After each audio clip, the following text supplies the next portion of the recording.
thank you everybody for being here. It's great to be back. I was here a few months ago, back in May, right? Yep. A little cooler, but it's still it's a beautiful, beautiful place. And I want to thank Representative Stephens and Representative Schroeder who are here. We're also in Senator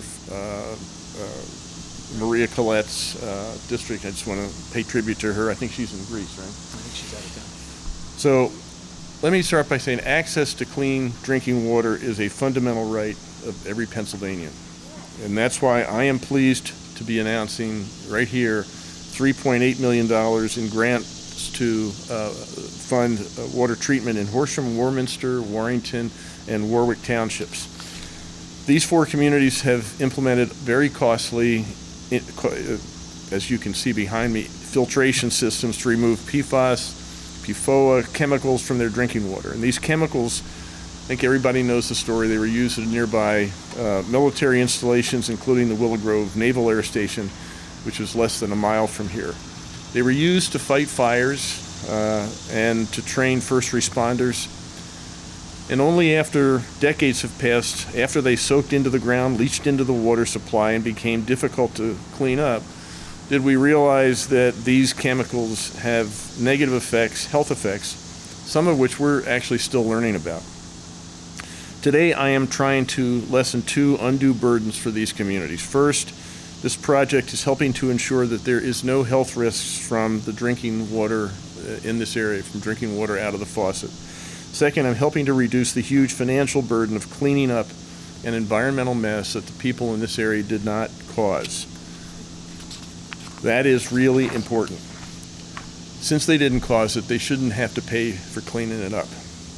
So this is in addition, what I'm doing today, the $3.8 million, is in addition to $8 million that came out of the CFA, I guess, in March, right?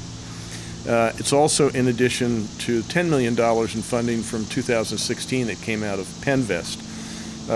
We provided to install carbon filters and as you see behind me.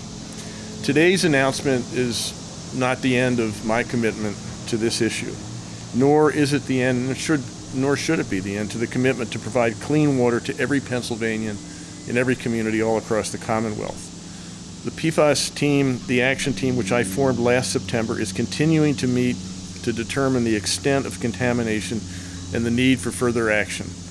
In June, the Department of Environmental Protection began a statewide sampling plan to identify PFAS impacted drinking water, and I expect the preliminary results from that sampling to be released in the next few months, sometime in the fall. Also, the Department of Health has hired a state toxicologist, and the Department of Environmental Protection is finalizing a contract for specialized toxicology services to move forward with setting a state limit on PFAS in drinking water. The goal is to establish a cleanup plan that will result in every Pennsylvanian having water free from PFAS contamination. We're here, all of us today, in Horsham, but we know that PFAS was likely used at other airports, at other military facilities, other manufacturing facilities, and I'm committed to identifying those locations and supporting any necessary cleanup so today's residents simply don't have to pay for the costs of sins they did not commit. The work we're doing today is a step in the right direction. And I want to thank again Representative Todd Stephens especially for his commitment to partnering with the Commonwealth. Believe me, being in Harrisburg and dealing with Todd Stephens on this issue is really interesting. He is relentless. Is that the right word? It's a good. I'll take it. And I will continue to work with him, Representative Schroeder, Senator Collette on this issue, and along with all local officials who are on site dealing with this problem and this challenge daily. So again, thank you very much. It's now my great honor to introduce Representative Todd Stephens.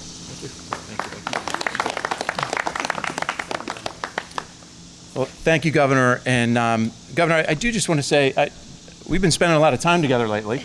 I think it's great. So thanks for allowing me to be here today to join you. And I want to say something that's not related to water for a second. I just want to thank the governor publicly. He has always taken the time He's so gracious with his time. I've had the opportunity, right across the street is Keith Valley Middle School. I had the student council up not too long ago, and we sort of ambushed him as he was coming out of his office.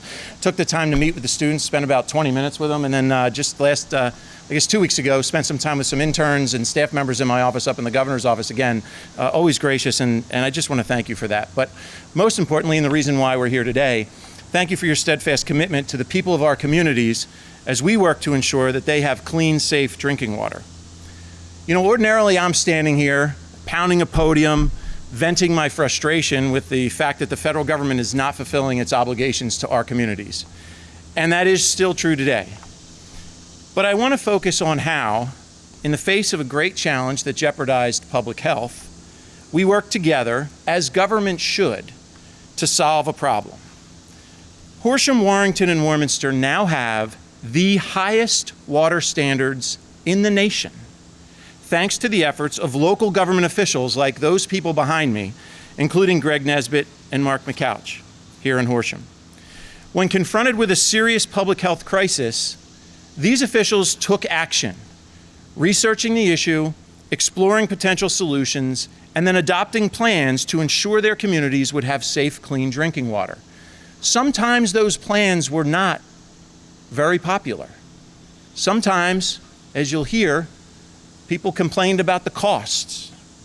But nonetheless, those officials took bold action to address the problems for their residents. Like everything else, those plans came with a price.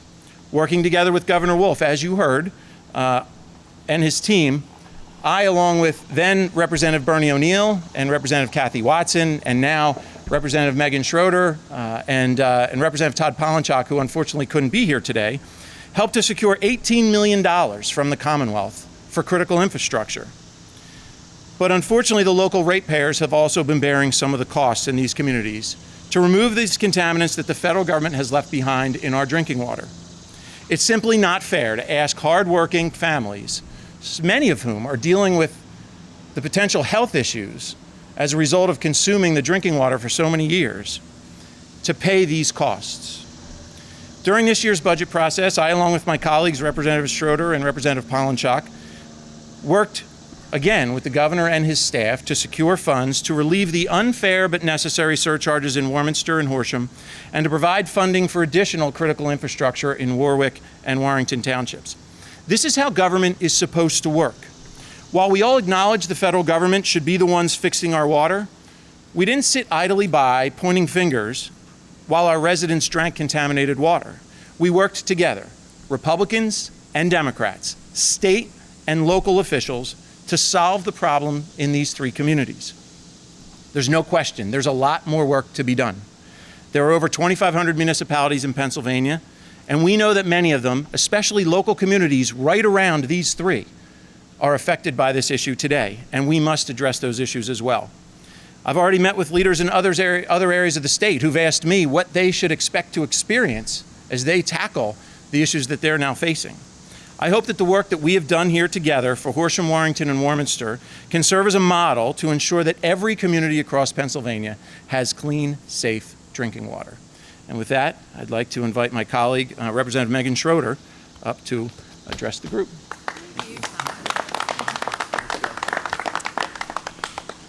This is a great day for our community.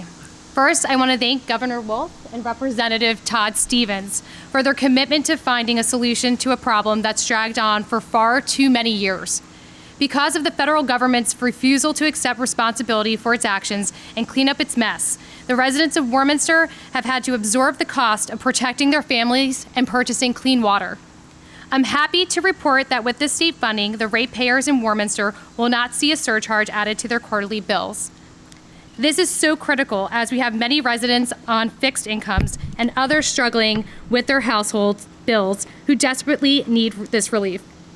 As Warwick Township deals with similar contamination issues, we will work to ensure that this funding assists them with needed infrastructure improvements. The water contamination caused by the firefighting foams used by military bases in Warminster and Horsham is something we deal with every day, and the impact of the federal government's negligence has been devastating.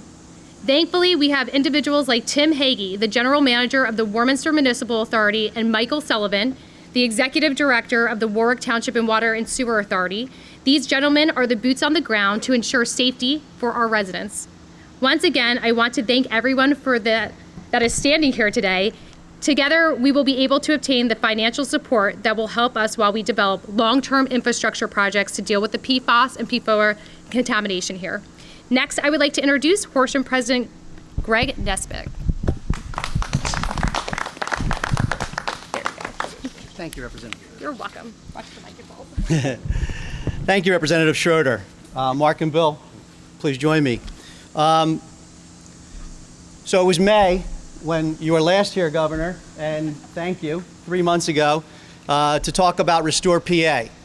And on that day, I know Todd and both myself said it wasn't mission accomplished, it wasn't job done, but one of the things that was on our checklist to keep pushing forward was the PFC surcharge.